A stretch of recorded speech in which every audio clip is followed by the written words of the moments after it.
মাঝরাতে নিচের পেটে কারো ঠান্ডা হাতের স্পর্শ পেয়ে ঘুম ভেঙে যায় নদীর। ও চোখ মেলে দেখে ওর পেটের উপরে আয়নের হাত। এটা দেখে প্রচন্ড রেগে ও আয়নের হাত ছিটকে সরিয়ে দেয়। নিজের পেট থেকে আয়নকে ধাক্কা দিয়ে খাট থেকে নিচে ফেলে দেয়। ঘুমের ঘরে আচমকা খাট থেকে নিচে পড়ায় আয়ন লাফিয়ে ওঠে, ভয় পেয়ে বলে, বাঁচাও বাঁচাও, আমি পাহাড় থেকে পড়ে যাচ্ছি। এই ড্রাইভারের বাচ্চা, তুই পাহাড় থেকে না খাট থেকে পড়েছিস। যদি পারতাম তাহলে তোকে খাট থেকে না সত্যি সত্যি পাহাড় থেকেই ফেলতাম।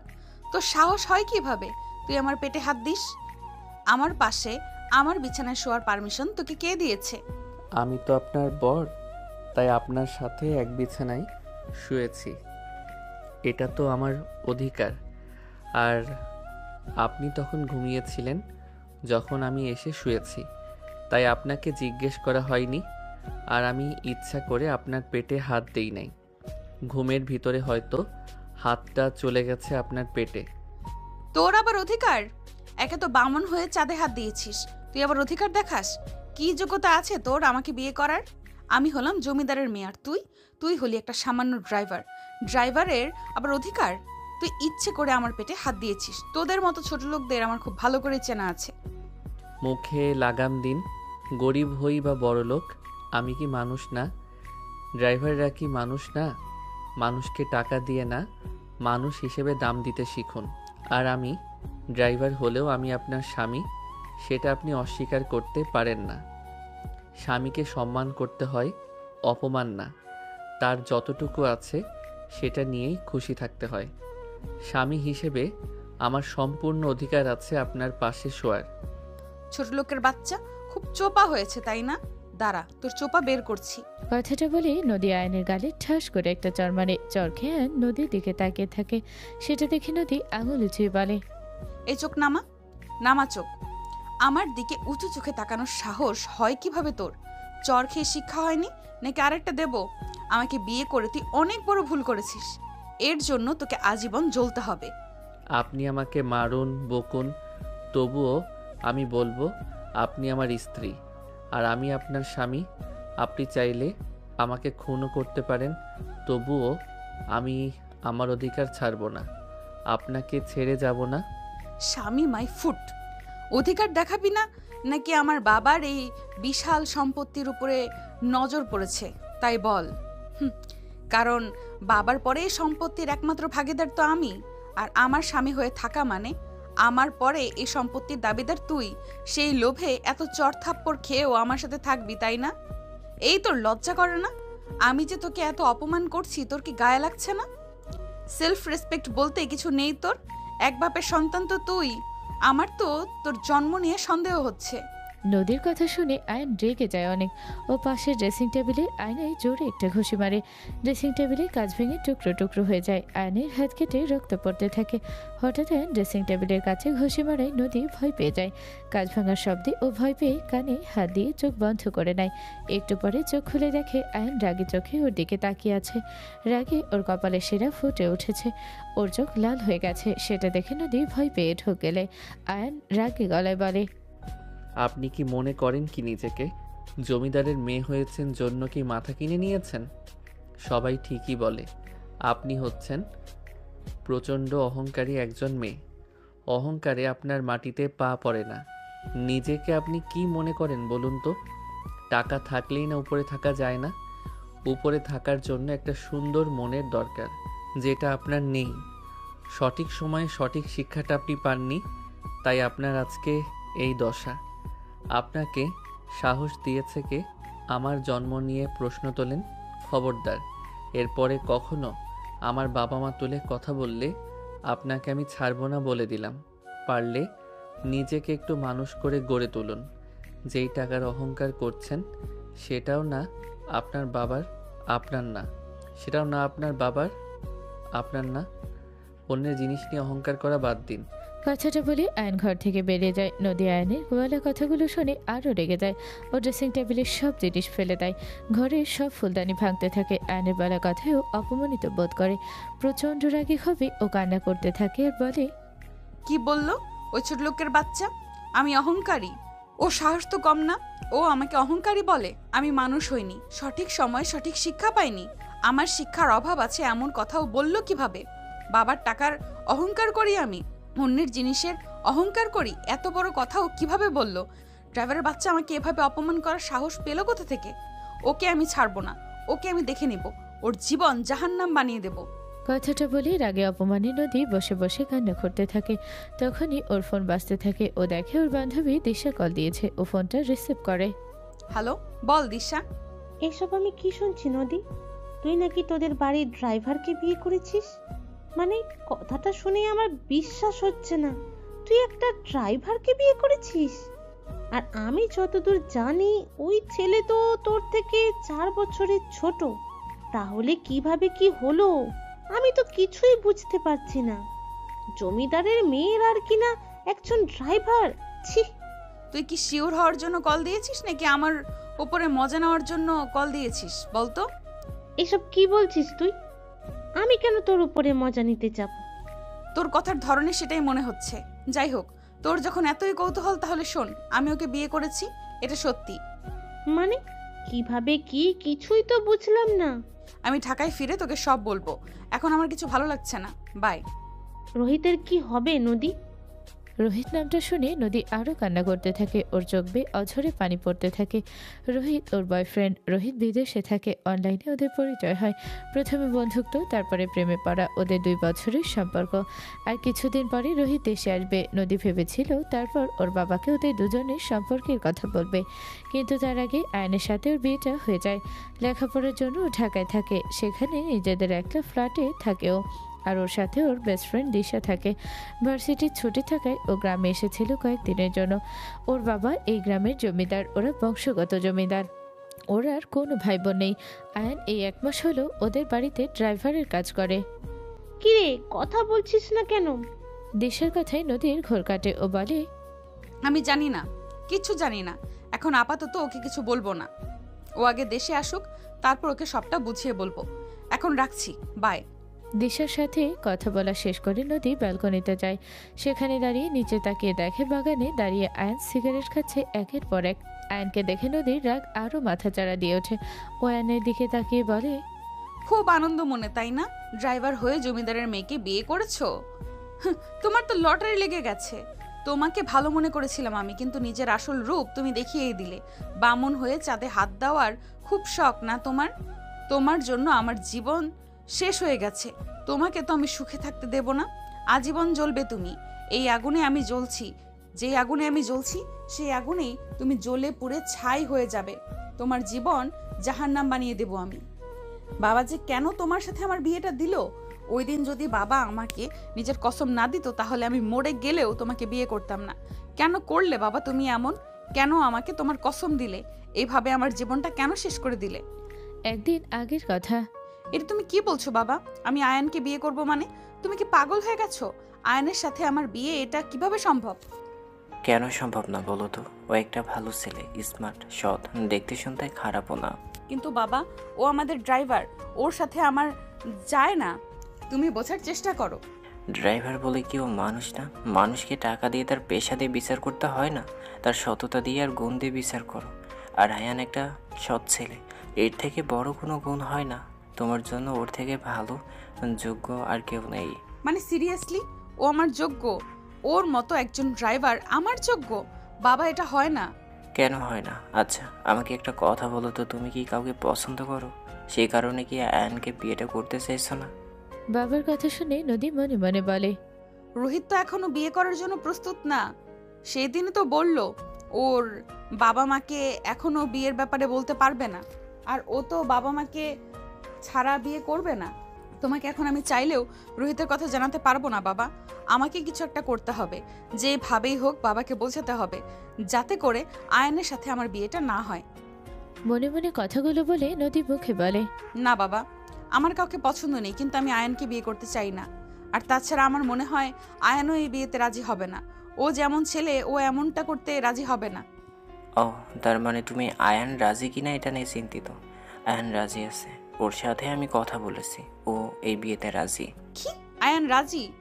আয়ান রাজি শুনে নদী একটু অবাক হয়। ও ভেবেছিল আয়ান হয়তো ওর পরিস্থিতি বুঝবে, ওকে বিয়ে করতে রাজি হবে না। কিন্তু রাজি শুনে নদী মনে মনে রেগে যায়। ও মনে মনে বলে, আয়ান বিয়েতে রাজি? ওকে তো দেখে ভালো ছেলেই মনে হয়। ওর তো রাজি হওয়ার কথা না, তাহলে কেন রাজি হলো? ও মানা করলো তো বাবা আমাকে জোর করতো না। ও মানা কেন করলো না তাহলে? তার মানে এতদিন ওকে আমি ভুল চিনেছি? ও লোভী একটা ছেলে। বাবার সম্পত্তির লোভে কি ও আমায় বিয়ে করার জন্য রাজি হলো? এটা তুমি করতে পারো না আয়ান। তুমি এইভাবে আমার জীবনটাকে শেষ করে দিতে পারো না। এত কি ভাবছো নদী? না বাবা, কিচ্ছু না। তাহলে প্রস্তুত হও, কালকেই তোমার আর আয়ানের বিয়ে। কিন্তু বাবা। আর কোনো কিন্তু না। বাবা প্লিজ, বোঝার চেষ্টা করো। তোমাকে আমার কসম, তুমি যদি আয়নকে বিয়ে না করো তাহলে তুমি আমার মরা মুখ দেখবে। বাবা, এটা তুমি কি বললে?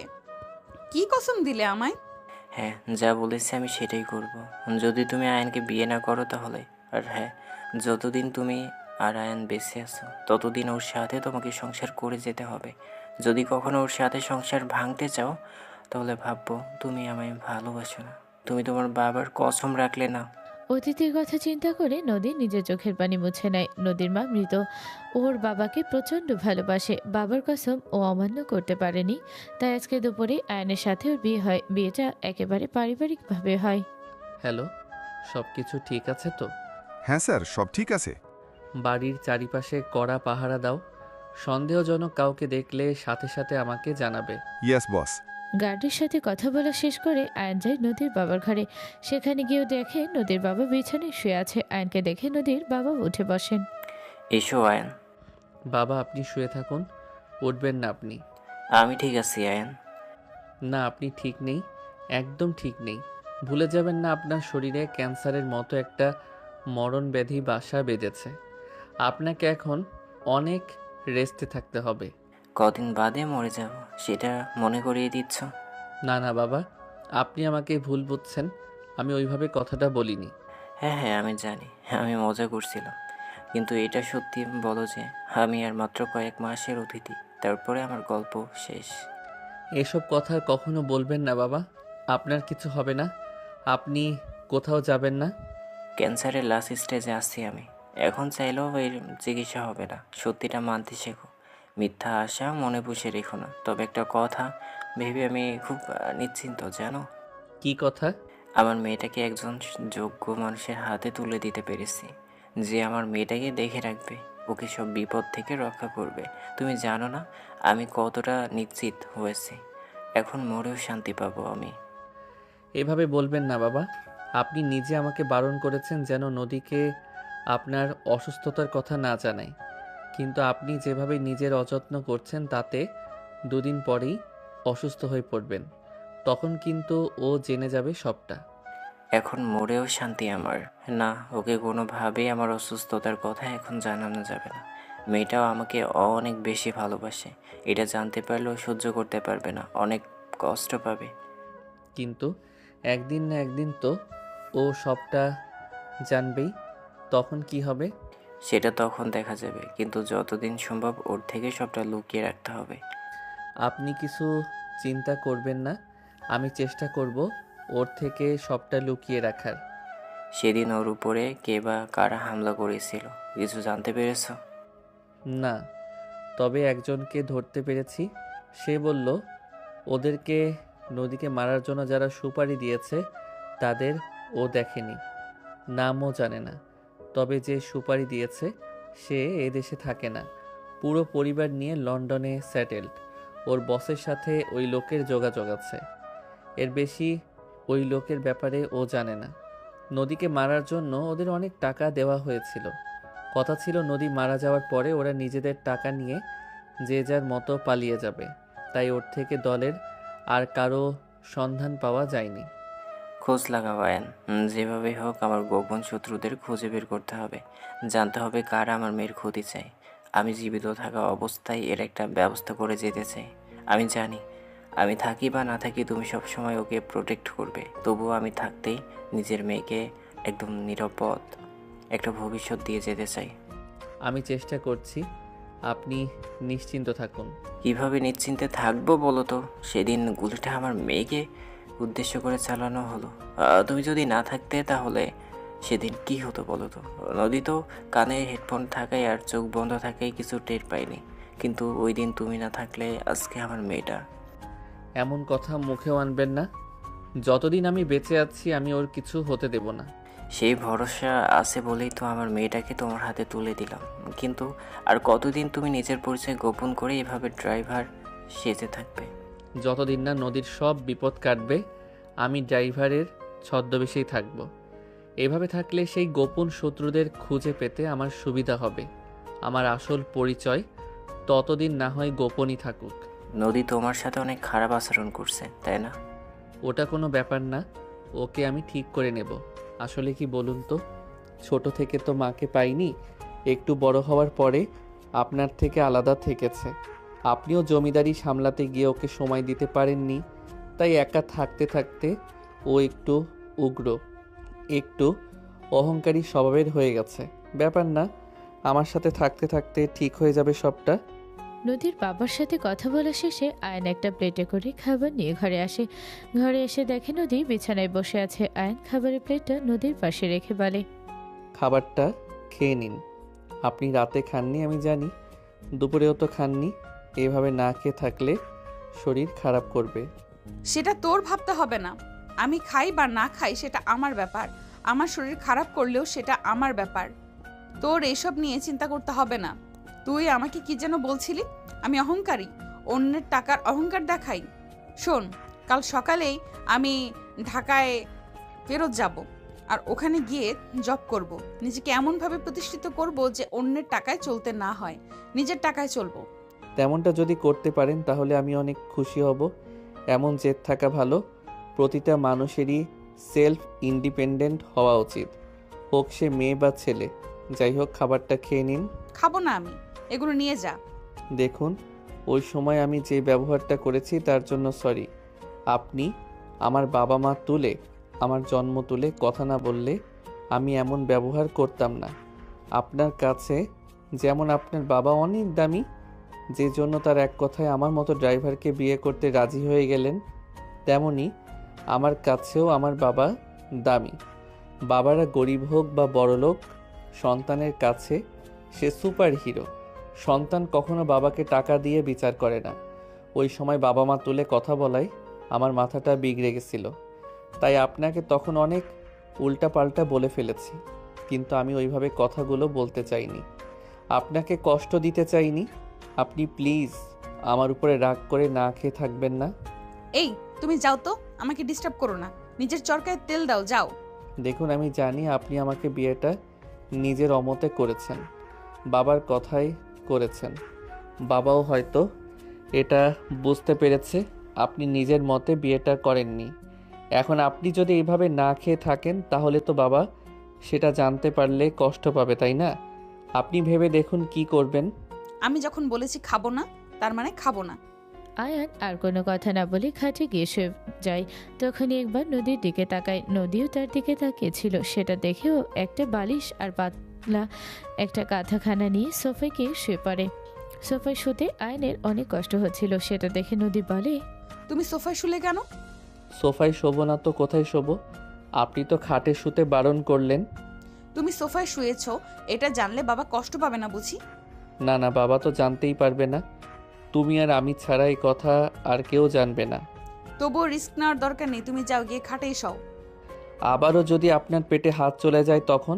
মাঝখানে কোলবালিশ নিয়ে নাও। আচ্ছা। আয়ন বুঝতে পারে ওর সোফাতে শুতে কষ্ট হচ্ছে, তাই নদী ওকে খাটে শুতে বলেছে। ও গিয়ে খাটে শুয়ে পড়ে আর মাঝখানে একটা কোলবালিশ নিয়ে নেয়।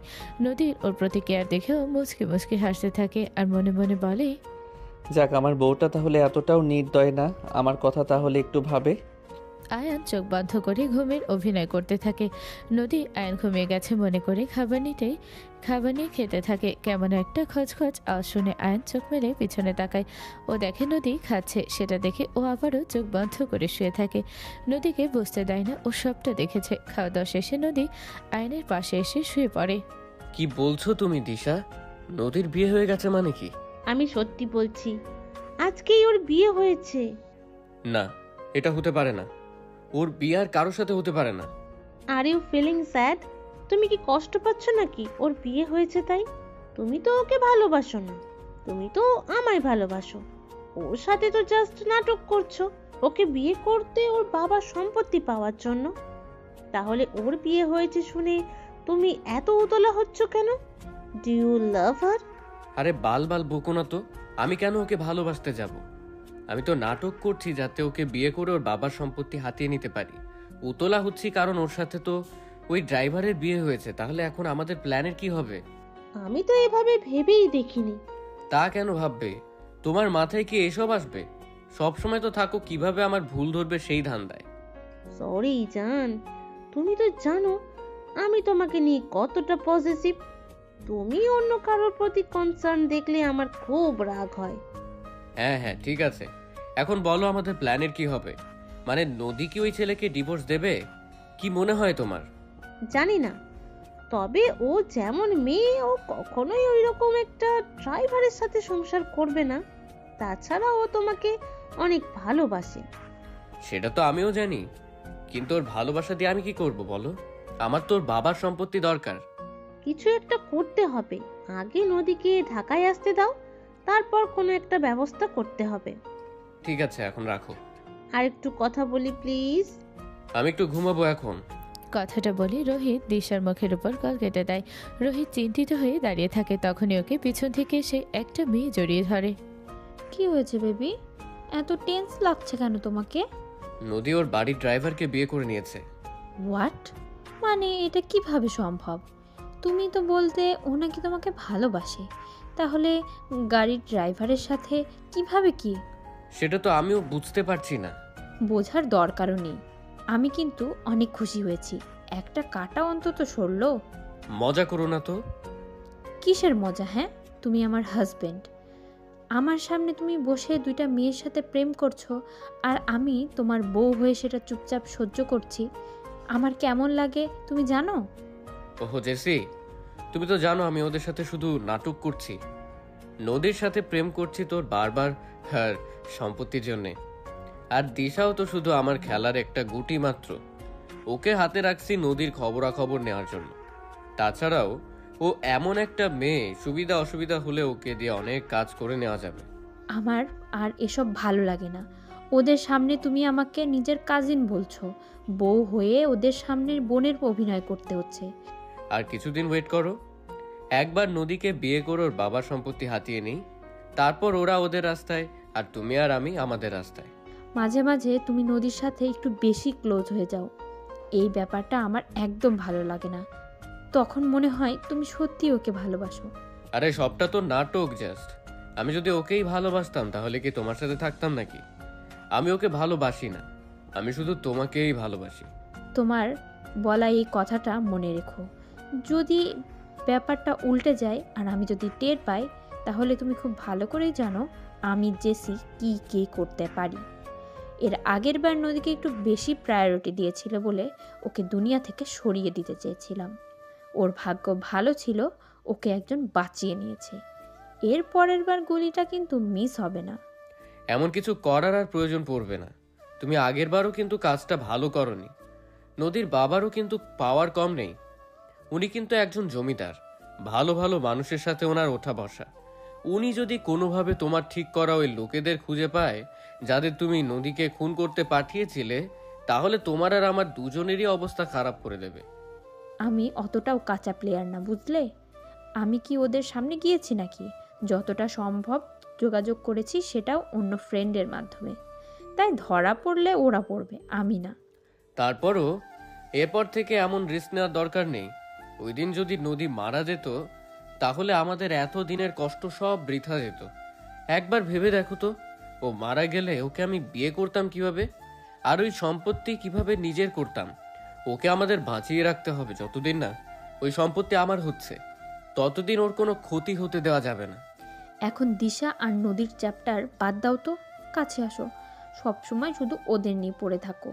আমার কাছে তো এখন তেমন আসোই না। আমার বউটার বুঝি রাগ হয়েছে? এসো তোমাকে একটু আদর দিয়ে রাগ দূর করে দেই। রোহিত কথাটা শেষ করে জেসিকে লিপ কিস করতে থাকে। ওরা একে অপরের খুব কাছাকাছি চলে আসে। যতটা কাছাকাছি এলে একজনের নিঃশ্বাসের শব্দ অন্যজন শুনতে পায়। এই আয়ান ওঠো। কয়টা বাজে? এখনো তো ফজরের আজান দেয়নি। আমি জানি এখনো ফজরের আজান দেয়নি। তো এত সকালে কেন উঠেছেন আর আমাকেই বা কেন ডাকছেন? এই এত প্রশ্ন করবে না আমাকে। তুমি কে যে আমি তোমার প্রশ্নের উত্তর দিতে যাব? যাও উঠো, উঠে ফ্রেশ হয়ে গাড়ি বের করো। গাড়ি বের করব মানে? এই রাতের বেলা আমি কোথায় যাব? তুমি যাবে না, আমি যাব। তুমি শুধু আমাকে একটু এগিয়ে দিয়ে আসবে। এত রাতে আপনি কোথায় যাবেন? আমি ঢাকায় ব্যাক করব, তুমি আমাকে ফ্ল্যাটে দিয়ে আসবে। অসম্ভব। এত রাতে আপনি ঢাকায় যাবেন আর আমি আপনাকে এগিয়ে দিয়ে আসব? আপনি ভাবলেন কিভাবে? আপনার তো আরও 10 দিন থাকার কথা। আপনি যে এত রাতে ঢাকায় যেতে চাচ্ছেন এটা কি বাবা জানে? বাবাকে জানানোর হলে কি আর এত রাতে এভাবে চোরের মতো লুকিয়ে তারপর যেতাম নাকি? এখন বকবক অফ করে তোমাকে যেটা বললাম সেটা করো, যাও। পারবো না। পারবো না মানে? পারবো না মানে পারবো না। আমি এই রাতের বেলা আপনাকে এগিয়ে দিয়ে আসতে পারবো না। আর না তো আপনাকে এখন কোথাও যেতে দেব। ফাজলামো হচ্ছে আমার সাথে? বউয়ের সাথে কেউ ফাইজলামো করে নাকি? বউয়ের সাথে ফাইজলামো করলে আল্লাহ পাপ দেবে না? মারবো কানের নিচে একটা। আমি কি তোমার বেআইন লাগি? তখন থেকে এ আর কি করে যাচ্ছ? এ মা, বেয়ান কেন হতে যাবেন? আপনি আমার 10টা না 5টা না, একটা মাত্র বউ। আমার ঘরের ঘরণী, আমার অর্ধাঙ্গিনী। এইসব ডায়লগ বাজি বন্ধ করো, বুঝলে? কিসের বউ? হ্যাঁ, আমি তোমার বউ না। আমি এই বিয়ে মানি না, বুঝলে? আপনার মানা না মানায় তো বিয়েটা মিথ্যা হয়ে যাবে না, তাই না? আপনি মানুন বা না মানুন, আমাদের বিয়েটা হয়েছে। আমরা একটা পবিত্র সম্পর্কে আবদ্ধ হয়েছি। এখন আমি আপনার বর আর আপনি আমার বউ। এই চুপ, একদম চুপ। আবারও আগের দিনের মতো জ্ঞান দিচ্ছ। দেখো, আমি যেমন ভালোর ভালো তেমন খারাপের খারাপ। আমাকে রাগিও না, ফল ভালো হবে না। যেটা করতে বললাম সেটা করো, যাও। সরি, আমি কাজটা করতে পারবো না। আর আমি থাকতে আপনাকে এখন এখান থেকে বেরও হতে দেব না। তুমি আটকাবে আমায়? তুমি কে আমাকে আটকানোর? আমি আপনার স্বামী। এই এক কথা কানের কাছে বকতে বারণ করেছি, কিন্তু আমার মেজাজ কিন্তু গরম হচ্ছে। আচ্ছা বলবো না, তার আগে আপনি একটা কথা বলুন তো, আপনি কেন এখন ঢাকায় চলে যেতে চাচ্ছেন? আমার ভালো লাগছে না এখানে, দম বন্ধ হয়ে আসছে আমার। একটু শান্তিতে বাঁচতে চাই আমি। দয়া করে আমাকে একটু শান্তি দাও। নদীর কথা শুনে আয়ান নদীর হাত ধরে ওকে এনে খাটে বসায়। সেটা দেখে নদী বলে, এই, তোমার সাহস তো কম না, তুমি আমার হাত ধরলে কেন? আয়ান নদীকে খাটে বসিয়ে নিজে নিচে বসে। হাঁটু ভেঙে নদীর সামনে বসে নদীর হাত ছেড়ে দিয়ে বলে, নিন, ছেড়ে দিয়েছি আপনার হাত। আপনার হাতটা ধরার জন্য সরি। আপনাকে কিছু কথা বলি, একটু ঠান্ডা মাথায় শুনুন। আমি জানি আপনি কেন এখানে আনকমফোর্টেবল ফিল করছেন, কারণ আমাকে বিয়ে করতে হয়েছে, তাই নিজের অমতে আমাকে বিয়ে করতে হয়েছে, সেজন্য আপনার আমাকে সহ্য হচ্ছে না। কিন্তু আপনি যদি এখন এখান থেকে চলে যান, তাও বাবাকে না জানিয়ে, তাহলে বাবার কি সেটা ভালো লাগবে? বাবা কতটা কষ্ট পাবে ভাবুন তো। বাবার তো অপরাধ বোধ হবে এটা ভেবে যে তার জন্য আপনি এখানে না থেকে লুকিয়ে চলে গেলেন। দেখুন, আমাদের বিয়েটা হয়ে গেছে, এখন আর এটা অস্বীকার করার কোনো ওয়ে নেই। আপনি যদি এখান থেকে চলে যান তাহলে কি বিয়েটা মিথ্যা হয়ে যাবে? পারবেন সবটা ভুলে যেতে? পারবেন নিজেরা স্মৃতি থেকে বিয়েটাকে ভুলিয়ে দিতে? সেটা কি আদৌ সম্ভব? সেটা যখন সম্ভব না, তাহলে আপনার এখানে থাকা বা ঢাকায় থাকার ভিতরে তফাৎ কি? তবে তুমি যদি এভাবে চলে যাও তাহলে একটা জিনিস কিনতে হবে। কি? বাবা খুব কষ্ট পাবে। আর আমি জানি বাবা যেমন তোমাকে ভালোবাসে, তুমিও বাবাকে ভালোবাসো। তাই বাবা কষ্ট পাবে এমন কোনো কাজ তুমি করবে না, আমি জানি। এখনো সকাল হতে অনেক দেরি আছে। আমার অনেক ঘুম পাচ্ছে, তোমারও নিশ্চয়ই ঘুম পাচ্ছে। যাও, শুয়ে পড়ো। আয়নের বলা প্রতিটা কথা নদী খুব মনোযোগ সহকারে শোনে। ও আয়নের কথা মেনে নেয়, মনে মনে নিজেকে নিজেই বলে, আসলেই তো, আমি তো এমনভাবে ভাবিনি। নিজের অজান্তেই আমি বাবার মনে কষ্ট দিতে যাচ্ছিলাম। আজকে আমি যদি চলে যেতাম, বাবা সেটা জানতে পেরে অনেক কষ্ট পেত। ইস, কত বড় ভুলটাই না করতে যাচ্ছিলাম। আয়ার না বোঝালে তো আমি চলেই যেতাম। না, ওকে একটা থ্যাঙ্কস দেওয়া দরকার। ও একটা থ্যাঙ্কস ডিজার্ভ করে। নদী নিজের মনে কথাগুলো বলে পিছনে তাকিয়ে দেখে আয়ান শুয়ে পড়েছে। আয়ান ঘুমিয়েছে কিনা সেটা জানার জন্য ও আয়ানকে ডাকে। আয়ান, তুমি কি ঘুমিয়ে গেছো? না, কিছু বলবেন? দেখুন, আপনি যদি এখনও ঢাকায় ফেরত যাওয়ার কথা ভাবেন তাহলে আমি কিন্তু এবার উঠে গিয়ে দরজায় তালা মেরে দেব। সব সময় এত বেশি কেন বোঝো? আমি তোমাকে বলেছি আমি ঢাকায় যাব? না, তা বলেননি। তাহলে যতটুকু বলি সেটাই করবে।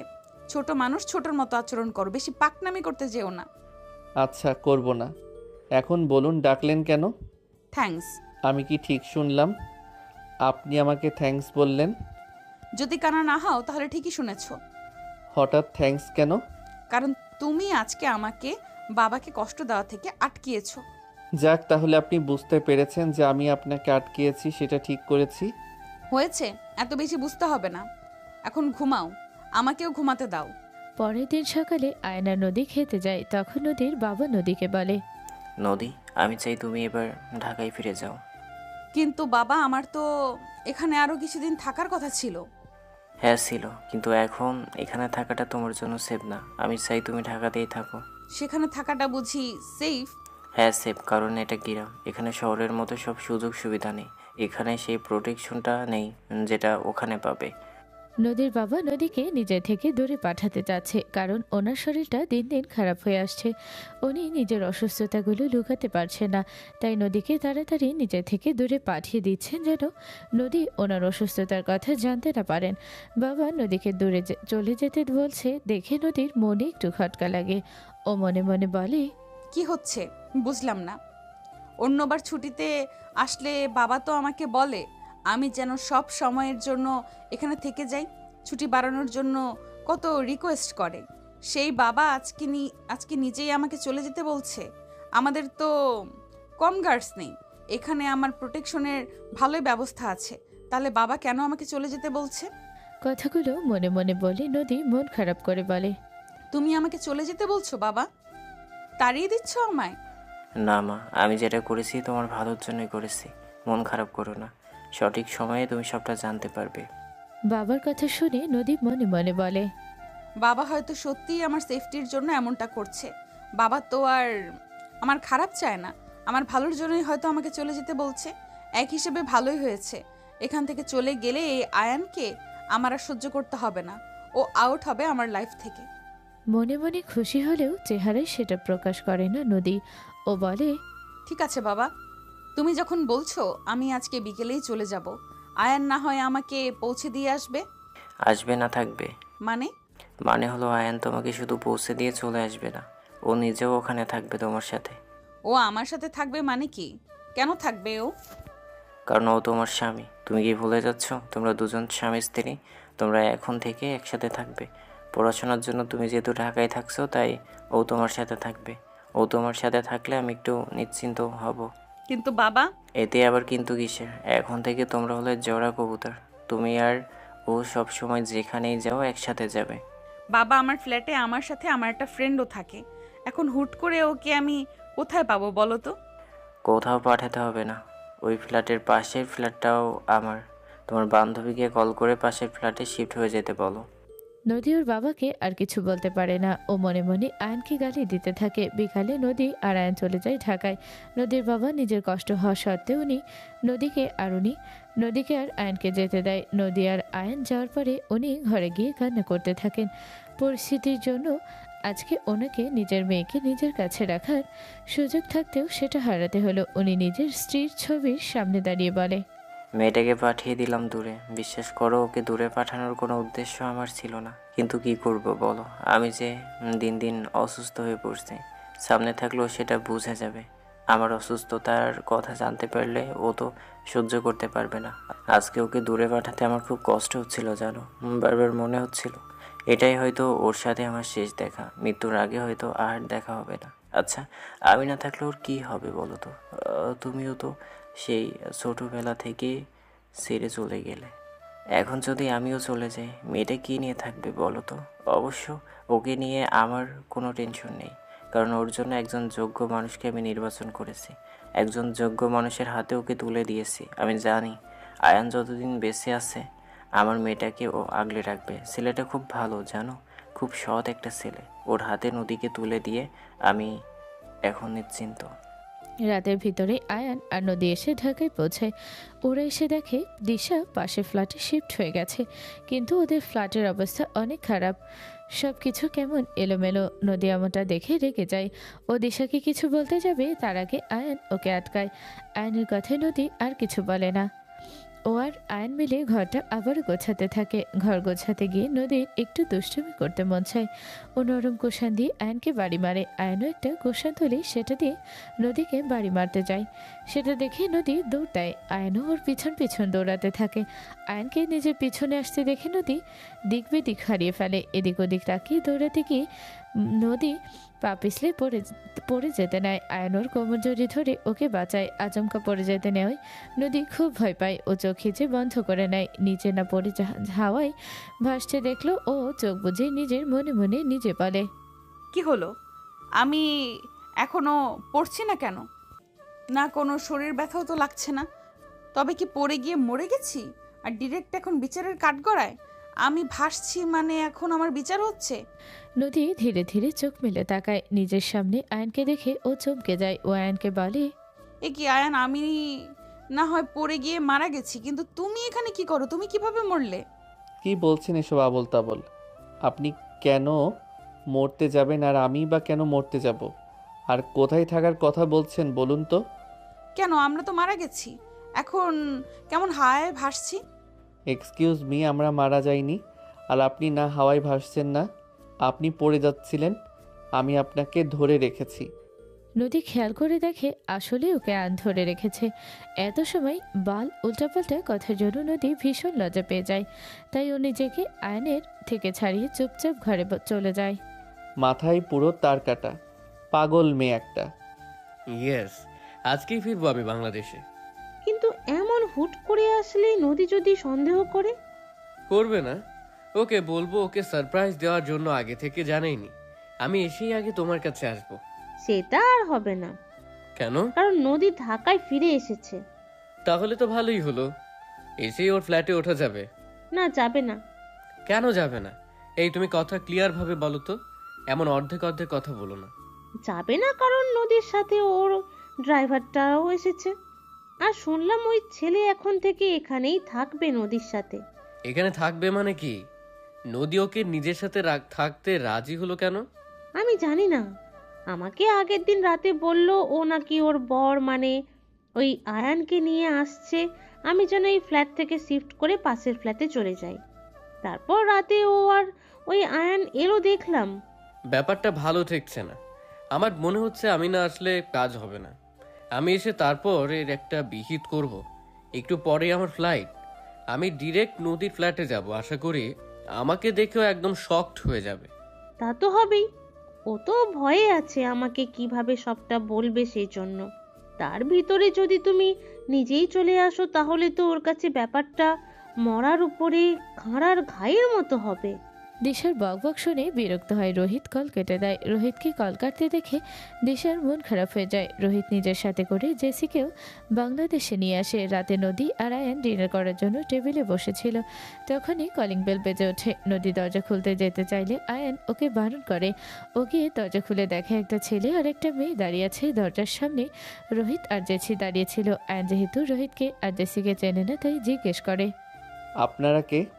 High, I am Rohit and she is my cousin JC.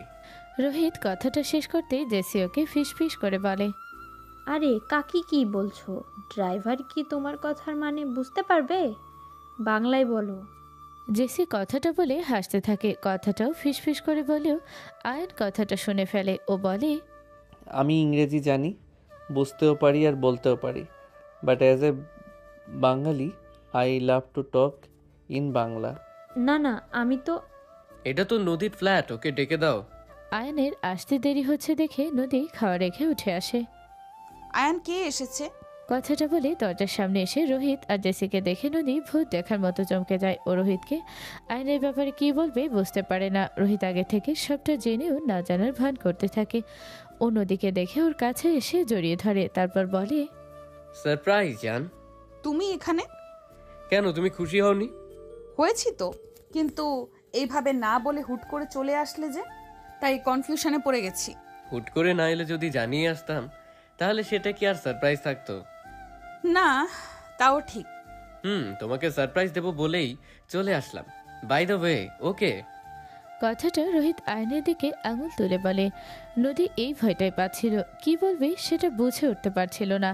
Ion এত সময় সবটা দেখে ভিতরে ভিতরে রাগে ফুঁসছিল। ও রোহিতকে বলতে যাবে ও নদীর বর, তার আগে নদী ওকে কথা বলতে না দিয়ে নিজেই বলে, ড্রাইভার আর বডিগার্ড। হ্যাঁ, বডিগার্ড। ও আচ্ছা। আসলে কি বলতো, আমার বাবার তো শত্রুর অভাব নেই, আর আমি যেহেতু আমার বাবার আদরের একমাত্র মেয়ে, তাই বাবার শত্রুরা আমাকেও টার্গেটে রাখে। এই জন্য বাবা আমাকে নিয়ে কোনো রিস্ক নিতে চায় না। আমার সাথে পার্সোনাল গার্ড হিসেবে ওকে পাঠিয়েছে। ওর নাম আয়ান। নদীর কথা শুনে আয়ন নদীর দিকে অবাক হয়ে তাকায়। ওকে শুধু ড্রাইভারের পরিচয় দেয়। ও অনেক কষ্ট পায়। ও নদীকে আর কিছু না বলে সেখান থেকে রুমে চলে আসে। নদী বুঝতে পারে আয়ন কষ্ট পেয়েছে, কেন যেন ওর নিজেরও খারাপ লাগতে থাকে। তবুও ও রোহিতকে কিছু বলে না ওর আর আয়নের বিয়ের কথা। তোমার রুমটা কোন দিকে? চলো একটু গিয়ে ফ্রেশ হবো। তো তুমি কেন আমার রুমে যাবে এখন? আমাদের তো এখনো বিয়ে হয়নি। চলো, তোমাকে তোমার রুম দেখিয়ে দিচ্ছি। কেন, তোমার রুমে গেলে কি সমস্যা শুনি? গোপন কিছু লুকিয়ে রেখেছো নাকি? আমি দেখলে সমস্যা হয়ে যাবে। না, তেমন কিছু না। আসলে তুমি আর আমি এখনো ম্যারিড না। এখনই তুমি আমার রুমে যাবে, এটা কেমন দেখায় না? কেমন দেখানোর কি আছে? আমি তো তোমার রুমে তোমার সাথে থাকছি না। আমি শুধু তোমার রুমে গিয়ে রুমটা দেখবো। এতে এত কিন্তু কি আছে? আচ্ছা, এই ফ্ল্যাটের রুম কয়টা মোট? বেডরুম দুটো মোট। তুমি একটাই থাকো আর আয়ান একটাই থাকে, তাই তো? রোহিতের কথা শুনে নদী ভয়ে ঢোকেলে, কারণ ও আর আয়ন তো একই রুমে থাকে। ও রুমে আয়নের সব জিনিস আছে। রোহিত যদি এই রুমে যায় তাহলে বুঝে যাবে নদী আর আয়ন এক রুমে থাকে। তখন নদীকে বাধ্য হয়ে ওর আর আয়নের বিয়ের কথা বলতে হবে রোহিতকে। রোহিত যেন কিছু জানতে না পারে, সেজন্য নদী ওকে নিজের রুমে নিতে চায় না। কি হলো, চলো, আমাকে নিয়ে চলো তোমার রুমে। না। আচ্ছা, আমাকে না হয় নিতে সমস্যা, কিন্তু জেসি তো মেয়ে, আর রুম যেহেতু দুইটা, একটা না হয় আমি আর আয়ান, আর অন্যটায় তুমি আর জেসি থাকলে। এখন ও যেহেতু তোমার রুমে থাকবে, তাহলে ওকে অন্তত নিয়ে যাও তোমার রুমে। না। কি তখন থেকে না না করছো বলো তো?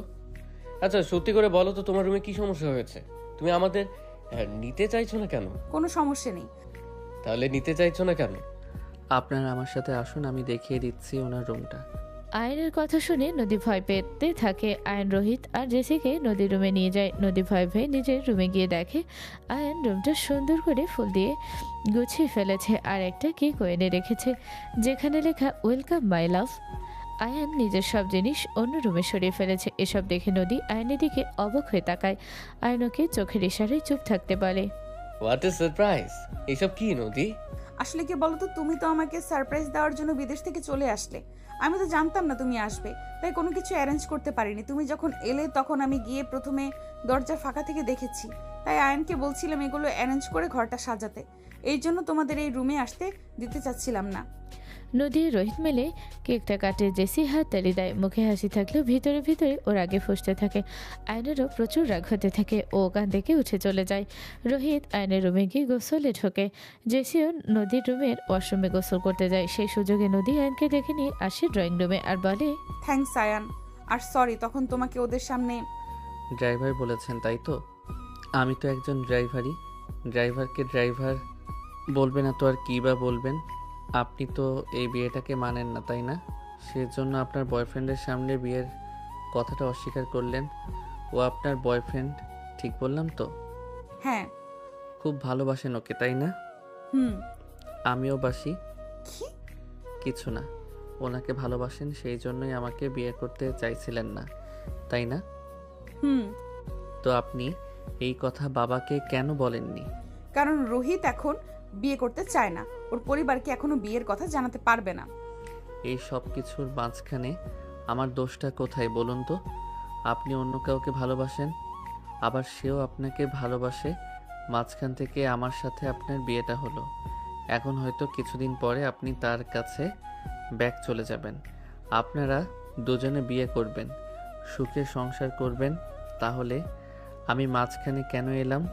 আমাকে কেন মাঝখানে আনলেন? কেন বাবাকে শুরুতেই সত্যিটা বললেন না? সেদিন তো আমাকে দোষ দিচ্ছিলেন, অপমান করছিলেন কেন আমি আপনাকে বিয়ে করলাম। এবার আপনি আমার একটা কথার উত্তর দেন তো, আপনি কেন অন্য একজনকে ভালোবাসা সত্ত্বেও আমাকে বিয়ে করলেন? আমাকে কেন জড়ালেন নিজের সাথে? উত্তর আছে আপনার কাছে কোনো? আয়ন প্রতিটা কথা খুবই খারাপ রাগ নিয়ে বলছিল ও নদীকে খুবই ভালোবাসে। নদী অন্য কাকে ভালোবাসে এটাও সহ্য করতে পারছিল না। নদী আয়নের রাগ দেখে একদম অবাক হয়ে যায়। ও ভাবতে পারেনি আয়ন এতটা রেগে যাবে। আয়ন যে কেন এত রেগে গেছে সেটারও কারণ ও বুঝতে পারে না। ও আয়নকে কিছু বলবে তার আগে আয়ন ওকে থামিয়ে দিয়ে বলে, আচ্ছা, তখন আমাকে নিজের স্বামী হিসেবে পরিচয় দিলেন না কেন বলুন তো? আমি গরিব বলে, নাকি ড্রাইভার সেই জন্য? ড্রাইভারকে স্বামী হিসেবে পরিচয় দিতে সম্মানে লাগছিল, তাই না? ও আমি তো ভুল বলছি। আমি আপনার স্বামী এটা জানলে তো আপনার বয়ফ্রেন্ডের সাথে আপনার সম্পর্কটা নষ্ট হয়ে যাবে।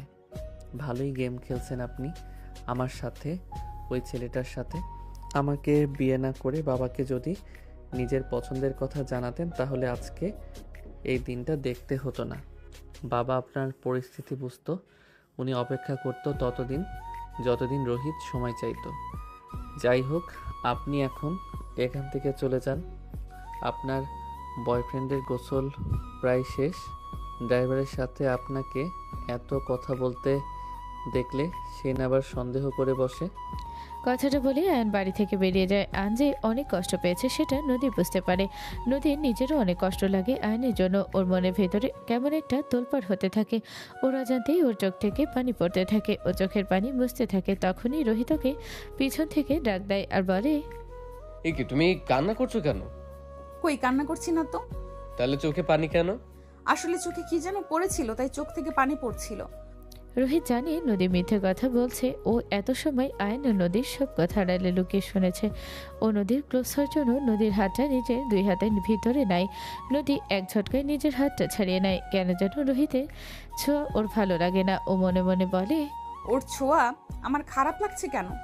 আমি তো ওকে ভালোবাসি। ওর ছোঁয়ায় তো আমার খারাপ লাগার কথা না। পুরুষ মানুষও সেই জন্য কি আমার ওর ছোঁয়া খারাপ লাগছে? কিন্তু আয়ানও তো পুরুষ। ও যে সেদিন আমার হাত ধরলো তখন তো আমার খারাপ লাগলো না। তাহলে রোহিতের ছোঁয়া কেন খারাপ লাগলো? ওর ছোঁয়া তো আমার ভালো লাগার কথা না। এসব আমার সাথে কি হচ্ছে আমি কিছুই বুঝতে পারছি না। নদী নিজের হাত ছাড়িয়ে নেওয়ায় রোহিত বলে, এ কি নদী, তুমি হাতটা ছাড়িয়ে নিলে যে? আর ওকে? না, আসলে বিয়ের আগে কোনো রকম ফিজিক্যাল টাচ আমি চাচ্ছি না।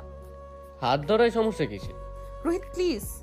আচ্ছা ঠিক আছে, আমি আর জেসি বাইরে থেকে ডিনার সেরে এসেছি। তোমাদেরও তো ডিনার শেষ, চলো তাহলে শুয়ে পড়ি। যাও তুমি তোমার ঘরে। গুড নাইট জান। Good night.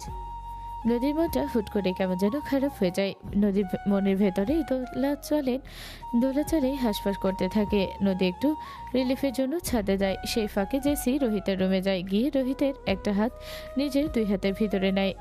যেভাবে রোহিত নদীর হাতটা ধরেছিল, রোহিতের হাতটা ধরে জেসি পাগলের মতো বলতে থাকে, আমাকেও বলো। কি? ওকে যেটা বললে সেটাই বলো। আরে কি বলবো? ওকে যে তখন বললি গুড নাইট জান, আমাকেও বল। কি হলো বল? তুই ওকে জান বললি, বল কেন বললি? তুই আমার বর, আমি তোর বউ। কই আমাকে তো কখনো এভাবে বলিস না। তাহলে ওকে কেন বললি? তুই ওকে ভালোবাসিস তাই না? আমি ওকে মেরে ফেলবো। আগের বার আমার ঠিক করা লোকটা গুলি ওর গায়ে মারতে পারলো না, এবার আর মিস হবে না। মেরে দেব আমি ওকে, জানে মেরে দেব। জেসি জান আমার কথা শোনো। আরে আমি ওকে ভালোবাসি না, আমি তোমায় ভালোবাসি। আমি শুধু আমার বউকে ভালোবাসি জান, আমি শুধু তোমাকেই ভালোবাসি। ওর সাথে আমি শুধু নাটক করছি। তুমি প্লিজ শান্ত হও, প্লিজ মাথা ঠান্ডা করো। কিসের মাথা ঠান্ডা করব? হ্যাঁ, তুই আমার সামনে অন্য একটা মেয়েকে জান বলছিস আর আমাকে বলছিস শান্ত হতে। আমাকে কি পেয়েছিস তুই? হ্যাঁ শুনি। কথাটা জেসি রোহিতের শার্টের গলা ধরে ঝাঁকাতে বলে। রোহিতা নিজের রাগ কন্ট্রোল করতে পারে না। ও জেসি থেকে নিজের গলা ছাড়িয়ে জেসির গালে জোরে একটা থাপ্পড় মারে। এই প্রথম রোহিত জেসিকে মেরেছে। জেসি তাই একদম হতবাক হয়ে যায়। ও অবাক চোখে রোহিতের দিকে তাকায়। মাত্র কি ঘটে গেল সেটা যেন ওর ব্রেনে এখনও ঠিক বুঝে উঠতে পারছে না। ও অনেক বড় একটা ধাক্কা খায় ব্যাপারটাই। রোহিত কখনো ওর গায়ে হাত দেবে এটাও কল্পনা করতে পারেনি। একটা ধাক্কা সামলাতে পারে না, তার ভিতরে আরেকটা ধাক্কা খায়ও। যখন রোহিত ওর গাল নিজের হাত দিয়ে শক্ত করে চেপে ধরে বলে, কি মনে করিস কি তুই নিজেকে? হ্যাঁ, ইউ ব্লাডি বিচ। তোকে ভালোবাসি তাই তোর সবকিছু সহ্য করিনি, কিন্তু তার মানে এই না আমার সাথে একদম পোষা কুত্তার মতো আচরণ করবি। এই তোর বাপের কামাই খাই আমি, তোর মতো একটা গেলে হাজারটা লাইন দিয়ে আসবে। শোন, আমি নদীর সাথে শুধু প্রেমের অভিনয় করব তা না, ওর বাবার ওই বিশাল সম্পত্তি পেতে আমাকে যদি ওকে নকল বিয়ে করতে হয় আমি তাও করব। 200 কোটি টাকার সম্পদ ওনার, এই সম্পদ তো আমার লাগবেই। আর আমার পথে যেই বাধা হয়ে আসবে তাকে আমি ছাড়বো না, সেটা তুমি হলেও না। আমার সবটা মেনে যদি থাকতে পারো তো থাকো, না হলে আমার জীবন থেকে চলে যেতে পারো, কোনো সমস্যা নেই আমার। রোহিতের ব্যাপারে জেসি খুব কষ্ট পায় ও চুপচাপ রোহিতের ঘর থেকে বেরিয়ে যায়। রাতে আয়ান বাসায় ফিরে আসে। রোহিত বুঝতে পারে আয়ান নদীকে ভালোবাসে। নদীও যে আয়নের প্রতি দুর্বল হচ্ছে সেটাও বুঝতে পারে ও তাই আয়ান আর নদীকে ভিতরে দূরত্ব তৈরি করতে চায়। ও আয়নকে শুনিয়ে শুনিয়ে বলে, জানো নদী আমাকে অনেক ভালোবাসে। আমি যদি বলি আমাকে এক্ষুনি বিয়ে করতে হবে, ও আমার সাথে এক্ষুনি কাজে অফিসে চলে যাবে। ও আমাকে এতটা ভালোবাসে সেটা ভাষায় প্রকাশ করা যাবে না। ভালো। ভিতরে ভিতরে আয়নের খুব রাগ হতে থাকে ও তারপরও নিজেকে শান্ত রাখার চেষ্টা করে। রোহিত মনে মনে হাসতে থাকে আয়নকে এসব বলে। ও আয়নকে আরো জ্বালানোর জন্য নদীকে কল দেয়। হ্যালো, হঠাৎ কল করলে যে? কোনো কিছু লাগবে? তোমাকে লাগবে, মিস ইউ জান। একই বাসায় তো আছি আমরা, তাহলে মিস করার কি আছে? জানি না, তুমি কাছে আছো তো তাই আরও কাছে পেতে ইচ্ছে করছে। বলছি শোনো না, আমি তো কিছুদিন এর জন্য বাংলাদেশ এসেছি। আমি চাই এবার যাওয়ার আগে তুমি আর আমি বিয়েটা সেরে ফেলি, বরং তোমার উপরে আমার পুরোপুরি অধিকার জন্মাক। বিয়ে, তাও এখন? হ্যাঁ, তুমি তো চাইতে বিয়ে করতে। চাইতাম, কিন্তু পরিবারকে ছাড়া এখন। এখন আমরা না হয় গোপনে বিয়ে করে নেব, পরে পরিবারকে জানিয়ে অনুষ্ঠান করব। আচ্ছা ঠিক আছে। লাভ ইউ জান। Love you too. নদী যখন রোহিতকে লাভ ইউ বলে, রোহিত তখন ফোনে লাউড স্পিকারে অন করে দেয়। ওইটা ইচ্ছে করে যেন আয়ন সেটা শুনতে পায়। আয়ন ব্যাপারটা শুনে রাগে ওর অবস্থা খারাপ হয়ে যায়। ও মনে মনে বলে, শালা আমার সামনে আমার বউকেই লাভ ইউ বলছে, আর আমার ব্রিটিশ বউটাও ওকে লাভ ইউ বললো। সব কটা বেয়াদব। আমার বউকে তো আমি পরে দেখে নেব, আগে তোর একটা ব্যবস্থা করতে হবে। আমার বউয়ের সাথে ইন্টু পিন্টু করবি আর আমি কি আঙুল চুষবো নাকি? তোর 12টা যদি না বাজাই তাহলে আমার নামও আয়ান না। রোহিত এসে আয়নের পাশে শুয়ে পড়ে। রোহিত ঘুমিয়ে যাওয়ার পরে আয়ন ওর কিছু লোকেদের বাড়ির ভেতরে আনে ও তাদেরকে সাদা শাড়ি পরিয়ে মুখে ভয়ঙ্কর মেকআপ করিয়ে একদম ভূতের মতো করে সাজায়। তারপরে একটা প্ল্যান করে। রোহিতের কানের কাছে একজন ভূত সেজে মেয়ে গিয়ে ফিসফিস করে আবল তাবল বলতে থাকে। রোহিতের ঘুম ভেঙে যায়। আয়ন ওর পাশে শুয়েছিল। রোহিত দেখে ওর সামনে সাদা শাড়ি পরা একটা কুৎসিত দেখতে মেয়ে দাঁড়িয়ে আছে। মেয়েটার মুখ দিয়ে রক্ত পড়ছে। মেয়েটা ওর দিকে হাত বাড়িয়ে ওকে ডাকছে আর হাসছে। মেয়েটা বলে, রোহিত, তোমার বিয়ে করার খুব শখ তাই না? আমারও বিয়ে করার অনেক ইচ্ছে। ওরা আমাকে বিয়ে করতে দেয়নি, মেরে ফেললো, কিন্তু আমি তো বিয়ে করব। এসো, তুমি আমার কাছে এসো, তুমি আমার সাথে এসো। আমার তোমাকে ভালো লেগেছে, আমি তোমাকেই বিয়ে করব। তারপর তোমাকে আমার জগতে নিয়ে যাব, সেখানে আমরা সুখে সংসার করব, আমাদের কেউ জ্বালাতন করবে না। এসো আমার কাছে এসো, চলো আমার সাথে। আমি তোমাকে বেশি ব্যথা দেব না, শুধু আমার এই চিকন চিকন নখগুলো তোমার বুকের ভিতর ঢুকিয়ে দিয়ে তোমার কলেজাটা ছিঁড়ে নিয়ে আসবো। অন্যদের কলেজা আমি খেয়ে ফেলি, কিন্তু তোমাকে তো আমি বিয়ে করব। তোমাকে ভালোবাসি, তাই তোমার কলেজাটা আমি যত্ন নিয়ে নিজের কাছে রেখে দিব। এসো আমার কাছে এসো। না না, যাও যাও এখান থেকে। ভূত ভূত ভূত। রোহিত ভূত ভূত বলে চিৎকার করতে থাকে। আয়ন শুয়ে শুয়ে মজা নিতে থাকে। রোহিত যাতে কিছু বুঝতে না পারে সেজন্য ও মাত্র ঘুম থেকে উঠেছে এমন নাটক করতে থাকে। ও উঠে বসে বলে, কি হয়েছে? মাঝ রাতে এমন চিৎকার করছেন কেন? মাথাটা কি গেছে নাকি? ভূত ভূত। ভূত কোথায়? ভূত ওই তো সামনেই দাঁড়িয়ে আছে, তুমি দেখতে পাচ্ছ না নাকি? কই না তো। আপনার কি কোনো মানসিক সমস্যা আছে নাকি? কি সব উল্টাপাল্টা বকছেন? আর আমি সত্যি বলছি, ওই যে একটা মেয়ের ভূত দাঁড়িয়ে আছে, ও আমাকে নিজের সাথে নিয়ে যেতে চাইছে। আচ্ছা, মেয়েটার মুখ দিয়ে কি রক্ত পড়ছে? হ্যাঁ, তুমি দেখতে পাচ্ছ ওকে? না, তবে শুনেছি। কি শুনেছ? এই ফ্ল্যাটে আগে একটা মেয়ে থাকতো, ও নাকি একটা ছেলেকে ভালোবাসতো। ছেলেটা ওর পরিবারের জন্য মেয়েটাকে ছেড়ে দেয়।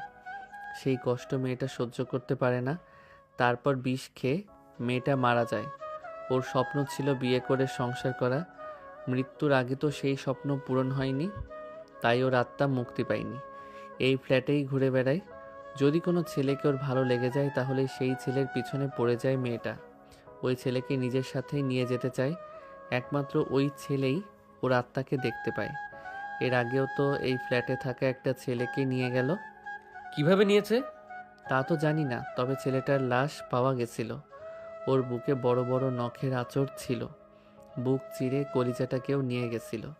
ওই ছেলেটা মেয়েটাকে দেখার পরে অনেক ওঝা কবিরাজকে এনেছিল এই ফ্ল্যাটে, কিন্তু তারপরও ও মেয়েটার হাত থেকে বাঁচতে পারেনি। ওই মেয়ের হাত থেকে বাঁচার কোনো উপায় নেই। আমি যতদূর জানি আরও একটা ছেলে ওই মেয়েটাকে দেখেছিল। ও পরের দিনই এই ফ্ল্যাট থেকে চলে গেছিল, আর তারপরে কোনো দিনও মেয়েটাকে দেখেনি। আয়নের কথা শুনে ভয়ে রোহিতের কলিজা শুকিয়ে যেতে থাকে ও শীতের রাতেও ঘামতে থাকে। আয়ন বুঝতে পারে রোহিত ভালোই ভয় পেয়েছে। ও ওই মেয়েকে একটা মেসেজ দেয়। মেয়েটা আবারও জানালার কাছে এসে রোহিতকে ডেকে বলে, আমার সাথে এসো, আমি তোমাকে নিয়ে যেতে এসেছি। এটা শুনে রোহিত এক লাফে বিছানা থেকে নেমে যায়।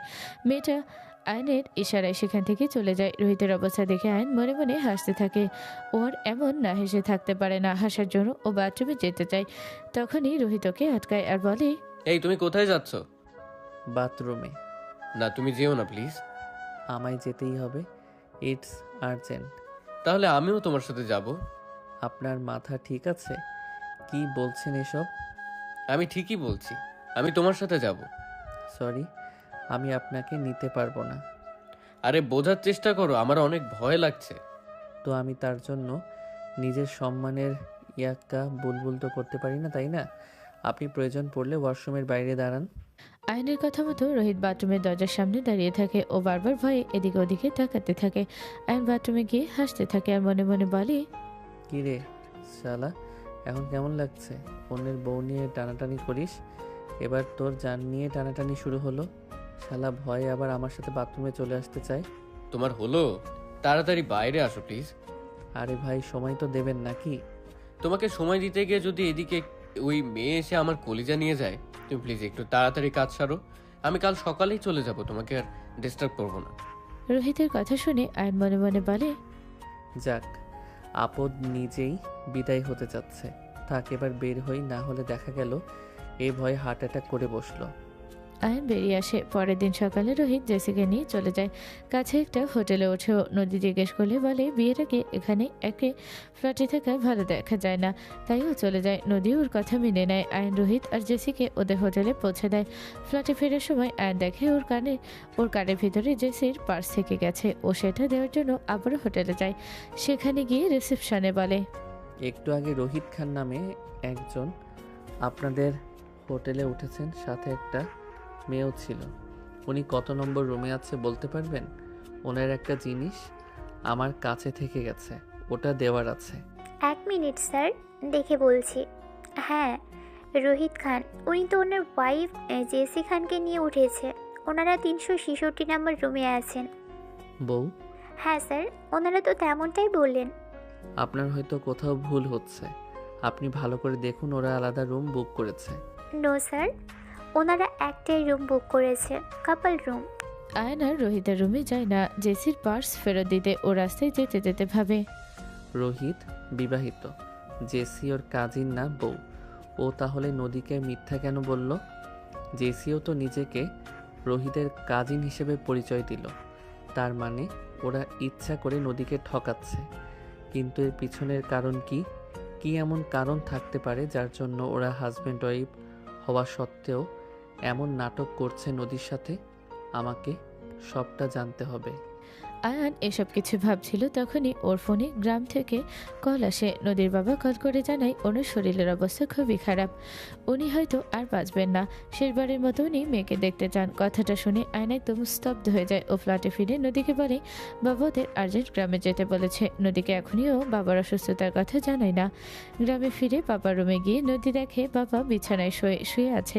এই কদিনে বাবা একদম শুকিয়ে গেছে। বাবার মাথার চুল প্রায় সব উঠে গেছে, চোখে নিচে কালি পড়েছে। বাবাকে দেখে নদী কান্না করে দেয়। বাবা, তোমার এমন অবস্থা কেন? কি হয়েছে তোমার বাবা? আমার কিছু হয়নি মা, তুমি কান্না করা বন্ধ করো। হয়নি বললেই কি আমার মানতে হবে? তোমার চোখে মুখের এমন অবস্থা কেন? তোমার চুল সব উড়ে গেছে। কি হয়েছে বাবা তোমার? বলো না কি হয়েছে। এই আয়ান, বাবার কি হয়েছে? আমার বাবার কি হয়েছে? বাবা এমন হয়ে গেছে কেন? এত অসুস্থ কিভাবে হলো বাবা? সেদিনই তো আমি দেখে গেলাম বাবা একদম সুস্থ। তাহলে আজকে বাবার এই অবস্থা কিভাবে হলো? আপনি শান্ত হন, একটু শান্ত হন প্লিজ। কিসের শান্ত? আমার বাবার কি হয়েছে আগে বলো। বাবাকে এমন লাগছে কেন? সত্যি করে বলো বাবার কি হয়েছে। বলছি, তার আগে আপনি এদিকে আসুন, একটু শান্ত হয়ে বসুন। আরে রাখো তোমার শান্ত, আগে বলো বাবার কি হয়েছে। ক্যান্সার, বাবার ক্যান্সার হয়েছে। ক্যান্সার? না, এটা হতে পারে না, বাবার ক্যান্সার হতে পারে না। বাবা তো সুস্থ ছিল, একদম ফিট অ্যান্ড ফাইন ছিল, তাহলে কিভাবে এটা? কিভাবে কিভাবে বলো আয়ান, কিভাবে হলো এটা? রোগটা অনেক দিন থেকেই বাবার শরীরে বাসা বেঁধেছিল, বাবা টের পায়নি, হুট করে ধরা পড়ল। আর ধরা পড়লো তো পড়লো, এমন সময় পড়লো যখন আর বাবাকে সুস্থ করার কোনো উপায় নেই। উপায় নেই মানে? ক্যান্সারের চিকিৎসা আছে। আমি বাবাকে ঢাকায় নিয়ে ভালো ডাক্তার দেখাবো। কেমো মেডিসিন এসব নিলে বাবা একদম সুস্থ হয়ে যাবে। নদী, তুমি একটু নিজের মনকে শান্ত করো প্লিজ, মনটাকে শক্ত করে আমার কথাটা শোনো। কি কি বলবে তুমি? হ্যাঁ, যে মন শক্ত করতে হবে? বাবা ক্যান্সারের লাস্ট স্টেজে আছে, এখন আর কোনো মেডিসিন, কোনো চিকিৎসা বাবাকে সুস্থ করতে পারবে না। না না, এটা হতে পারে না। তুমি মজা করছো তাই না? আমি তোমাকে কষ্ট দিয়েছি তাই আমাকে এইসব বলে কষ্ট দিয়ে রিভেঞ্জ নিতে চাইছো তাই না? তুমি আমাকে যত খুশি মারো বকো, কিন্তু বাবাকে নিয়ে এসব বলো না। মজা করো না প্লিজ। বলো তুমি মজা করছিলে এত সময় তাই না?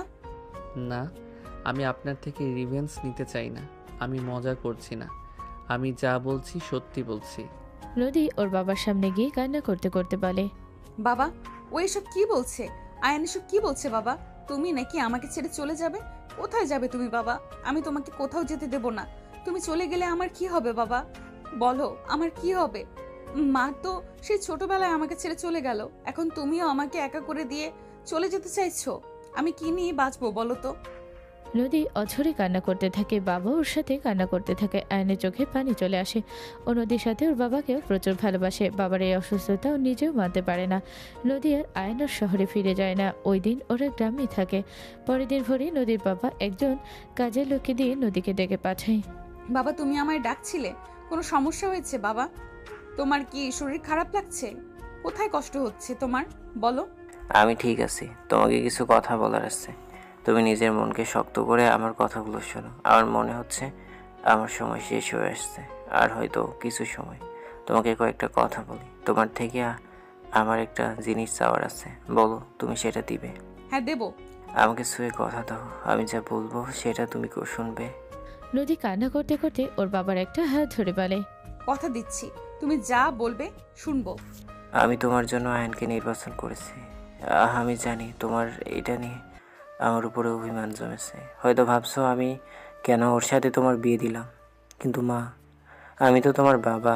আমি যা করেছি সেটা তোমার ভালোর জন্যই করেছি। আমি জানি তুমি আয়নকে এখনো স্বামী হিসেবে মানতে পারোনি। আমি চাই তুমি আয়নকে মেনে নাও, ওর সাথে সংসার করো, ওকে স্বামীর অধিকার দাও, ওর সাথে মৃত্যুর আগ অবধি থাকো। কখনো ওকে ডিভোর্স দেওয়া তো দূরের, ডিভোর্স দেওয়ার কথাও চিন্তা করো না। তুমি আমাকে কথা দাও, আমি এখন যা যা বললাম তুমি সব শুনবে। বাবার কথা শুনে নদী রোহিতের কথা মনে পড়ে যায়। ও রোহিতের কথা মাথা থেকে সরিয়ে বাবার হাত ধরে বলে, হ্যাঁ আমি তোমার কথা রাখবো। আয়ানকে মেনে নিয়ে ওকে স্বামীর অধিকার দিব, ওর সাথে আজীবন সংসার করব। এবার আমি মরেও শান্তি পাবো। কথাটা বলেই নদীর বাবা মারা যায়। নদী ভাবে ওর বাবা হয়তো অসুস্থ হয়ে পড়েছে। ও ডাক্তারকে ডেকে আনে। ওর বাবার অসুস্থতার জন্য বাড়িতেই একজন ডাক্তারকে রাখা হয়েছিল। ডাক্তার এসে নদীর বাবার পালস চেক করে দেখেন উনি মারা গেছেন। ততক্ষণে আয়নও সেখানে এসে গেছে। ডাক্তার চোখের ইশারায় আয়নকে বলে বাবা আর নেই। আয়ন ব্যাপারটা বুঝতে পেরে একদম স্তব্ধ হয়ে যায়। ও নদীর দিকে তাকায়। নদী ডাক্তারের কাছে গিয়ে বলে, ডাক্তার বাবার কি হয়েছে? বাবা হঠাৎ সেন্সলেস হয়ে গেল কেন? বাবা কথা বলছে না কেন? বাবা কি বেশি অসুস্থ হয়ে গেছে? আমরা কি বাবাকে একবার হসপিটালে নিয়ে যাব? ডাক্তারকে মাথা নিচু করে দাঁড়িয়ে থাকতে দেখে নদীর মনে একটা খটকা লাগে। ওর মনটা খুব ডাকতে থাকে। একটা ভয়কে ঘিরে ধরে। ও আয়নের দিকে তাকিয়ে দেখে আয়ন কেমন ভাবে যেন ওর দিকে তাকিয়ে আছে। সবার এমন নিরাপত্তায় বোঝা যায় ওর বাবা নেই। ওর মন তবুও মানতে চায় না। ও আয়নের সামনে গিয়ে বলে, এই আয়ান বাবার কি হয়েছে বলো তো? উনি কিছু বলছে না কেন? বাবা কি বেশি অসুস্থ? তাহলে চলো আমরা বাবাকে হসপিটালে নিয়ে যাই। তুমি এমন চুপ করে আছো কেন বলো তো? তোমরা সবাই এমন চুপ করে আছো কেন? বলো না বাবার কি হয়েছে? আপনি মন শক্ত করুন, বাবা আর নেই। বাবা আর নেই মানে কি বলছো কি এইসব? এই তো বাবা শুয়ে আছে, বাবা তো ঘুমিয়ে আছে, বাবার কিছু হয়নি, আমার বাবা ঠিক আছে। না, ঠিক নেই।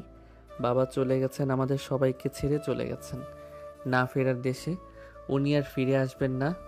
বাবা মারা গেছেন, এই সত্যিটা তুমি এবার মেনে নাও প্লিজ। মৃত্যু কারো হাতে থাকে না, এটা একটা ধ্রুব সত্যি। আর এই সত্যিটা তুমি এবার মেনে নাও। না না না, বাবার কিছু হয়নি, আমার বাবা ঘুমাচ্ছে। ও বাবা, বাবা ওঠো, দেখো এরা সবাই কি বলছে তোমার নামে। তুমি নাকি, না না, তুমি আমাকে ছেড়ে যেতে পারো না। ও বাবা, তুমি আমাকে এইভাবে একা করে দিয়ে যেও না বাবা। আমি কি নিয়ে বাঁচবো, কাকে নিয়ে বাঁচবো বলো।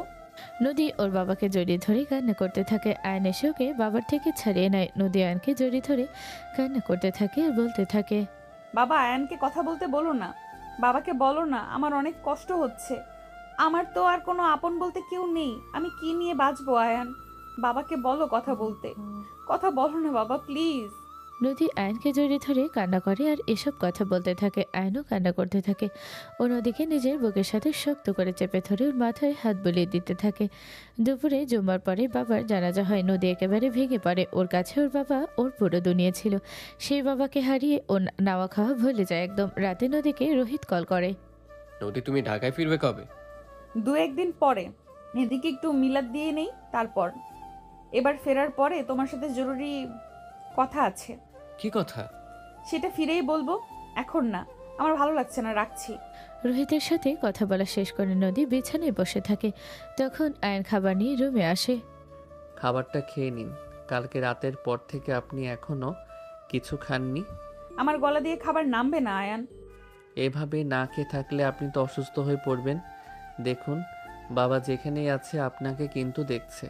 বাবা যদি দেখে তার জন্য কষ্ট পেয়ে আপনি না খেয়ে নিজেকে কষ্ট দিচ্ছেন, তাহলে বাবার কি কষ্ট লাগবে না বলুন? বাবারা মৃত্যুর পরেও চায় তাদের সন্তান যেন ভালো থাকে, বাবা কষ্ট পাক, এটা নিশ্চয়ই আপনি চান না। তাই প্লিজ খেয়ে নিন।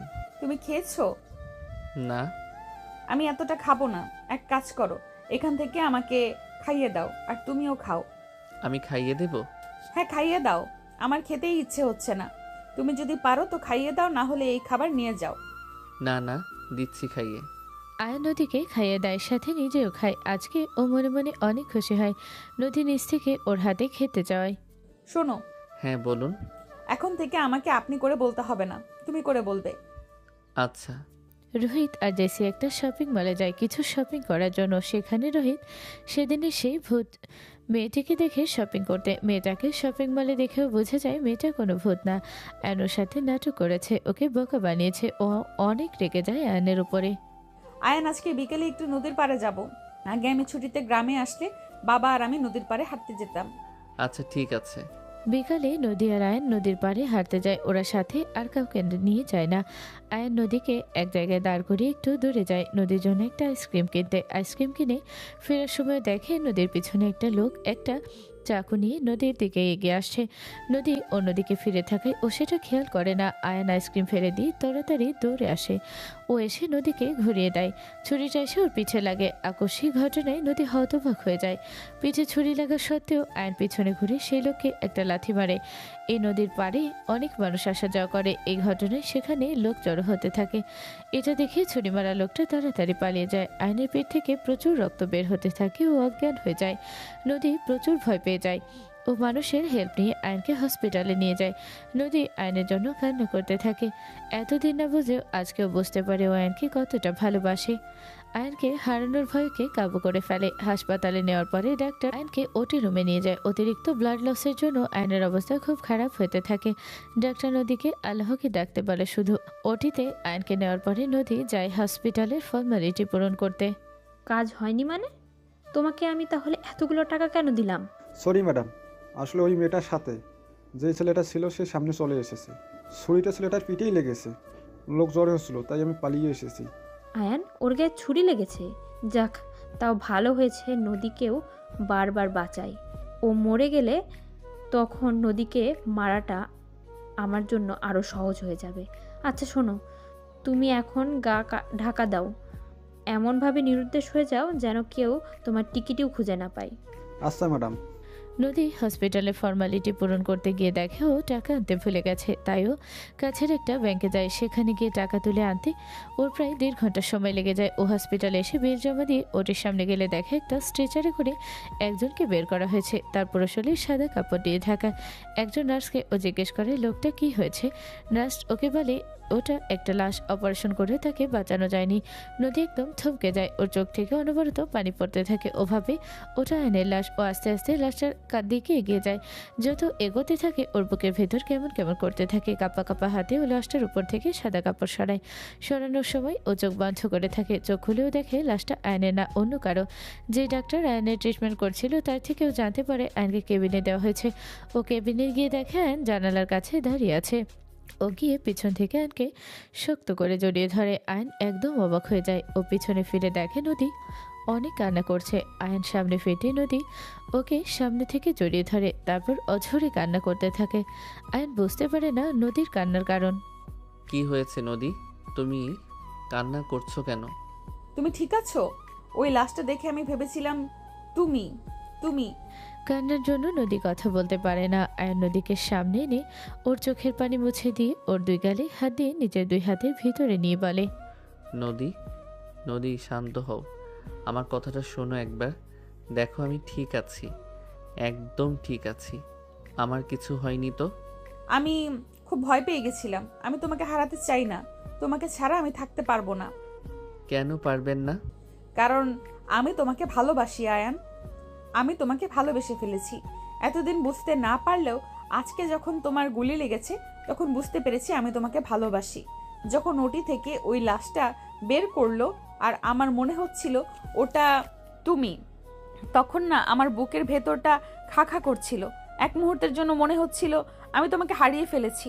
আমি তোমাকে হারাতে পারবো না। আমি তোমাকে ছাড়া থাকতে পারবো না আয়ান। আমি তোমাকে ভালোবাসি, অনেক ভালোবাসি আয়ান।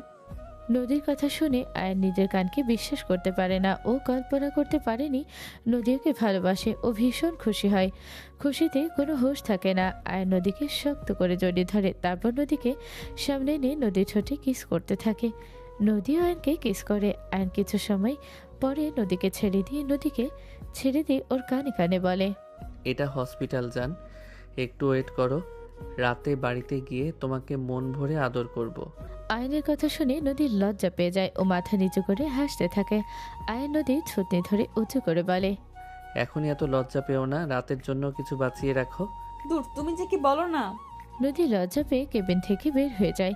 বিকালে আয়নকে ডিসচার্জ দেওয়া হয়। আয়ন আর নদীর বাবার কবর একবার জিয়ারত করে ঢাকায় ফেরত চলে আসে।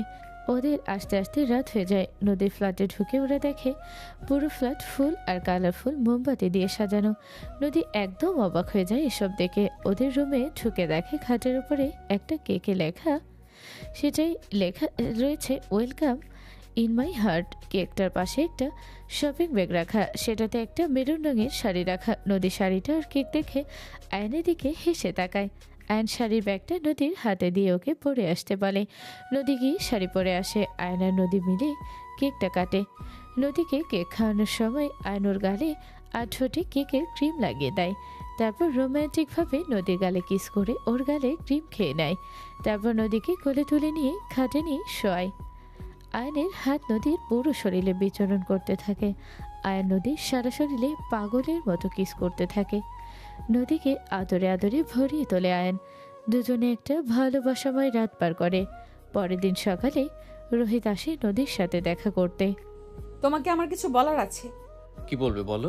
আয়ন শুধু আমার ড্রাইভার না, ও আমার হাজবেন্ডও। তুমি বাংলাদেশে আসার একদিন আগে ওর সাথে বাবা আমার বিয়ে দিয়েছিল। আমি তোমাকে খুব ভালোবাসতাম, বিশ্বাস করো। কিন্তু জানি না কিভাবে আয়ান আমার মনে জায়গা করে নিয়েছে। বিয়ে নামক পবিত্র সম্পর্কটা আমাদের দুজনের ভেতরে ভালোবাসা সৃষ্টি করেছে। আই এম সরি, বাট আমি এখন আয়ানকে ভালোবাসি। তাই তুমি ফিরে যাও। তুমি এমনটা কিভাবে করলে আমার সাথে? বেঈমান প্রতারক কোথাকার। তোদের মতো মেয়েরা ছেলেদের জীবন নষ্ট করে দিস। তুমি যে ওকে ঠক প্রতারক বলছো, তাহলে তুমি আর তোমার কাজিন জেসি কি? উপ সরি, ও তো তোমার কাজিন না, কাজিন নামক বউ। বউ মানে? আয়ান সেদিন হোটেলের সব কথা নদীকে খুলে বলে। ও সবটা জানার পর খোঁজ নিয়ে জানতে পারে আসলেই রোহিত আর জেসি বর বউ। ও তারপরে নিজের লোকেদের দিয়ে রোহিত জেসির কাবিননামা বের করে আনে। এখন সেটা ও নদীকে দেখায়। কিছু সময় পর পুলিশ একজন লোককে নিয়ে প্রবেশ করে ঘরে। এই সেই লোক যিনি নদীকে 2 বার মারার চেষ্টা করেন। পুলিশের মার খেয়ে উনি স্বীকার করেন জেসি ওনাকে নদীকে মারার জন্য বলেছিল। ফ্ল্যাটে পুলিশ দেখে দিশা আগে ভাগেই পালিয়ে যায়। পুলিশকে দেখে রোহিত আর জেসি সব কিছু স্বীকার করে নেয়। নদী রোহিত আর জেসিকে 2টা থাপ্পড় মারে আর বলে, তোমাকে ভালোবেসে আমি কত বড় ভুল করেছিলাম আজকে বুঝতে পারছি। লজ্জা লাগলো একটা মেয়ের ইমোশন নিয়ে এভাবে খেলা করতে। আর জেসি তুমি তুমি কিভাবে পারলে একটা মেয়ে হয়ে আরেকটা মেয়ের বিরুদ্ধে এত বড় একটা চক্রান্তে সামিল থাকতে? তাও আবার যে কিনা তোমার বর, সে আমার সাথে দিন রাত প্রেম আলাপ করতো আর তুমি সেটা সহ্যও করতে। টাকার জন্য মানুষ যে কতটা নিচে নামতে পারে তোমাকে না দেখলে বুঝতে পারতাম না। অফিসার, এদের নিয়ে যান, আমি আর এদের মুখও দেখতে চাই না। নদীর কথা মতো পুলিশ ওদের দুজনকে নিয়ে যায়। নদী আয়নের সামনে এসে ওকে জড়িয়ে ধরে বলে, বাবা ঠিকই বলেছিল, বাবা আমার জন্য একদম যোগ্য মানুষকে নির্বাচন করেছেন। আমার তোমাকে কিছু বলার আছে। হ্যাঁ বলো। আমি কোনো ড্রাইভার না, আমি একজন ব্যবসায়ী। কোটি টাকার ব্যবসা আছে আমার। বাবা সবটা গোপন করেছিল আমার কথায়। আমি নিজের ভুল পরিচয় দিয়েছিলাম কারণ আমি চাচ্ছিলাম আজ গোপনে তোমার শত্রুদের খুঁজে বের করতে। ও আচ্ছা, তবে তুমি ব্যবসায়ী হও বা ড্রাইভার, আমার এখন আর তাতে কিছু যায় আসে না। কারণ আমি এখন তোমার পেশাকে না, তোমাকে ভালোবাসি। অনেক অনেক ভালোবাসি তোমায় আয়ান। আমি তোমাকে অনেক ভালোবাসি। সমাপ্ত।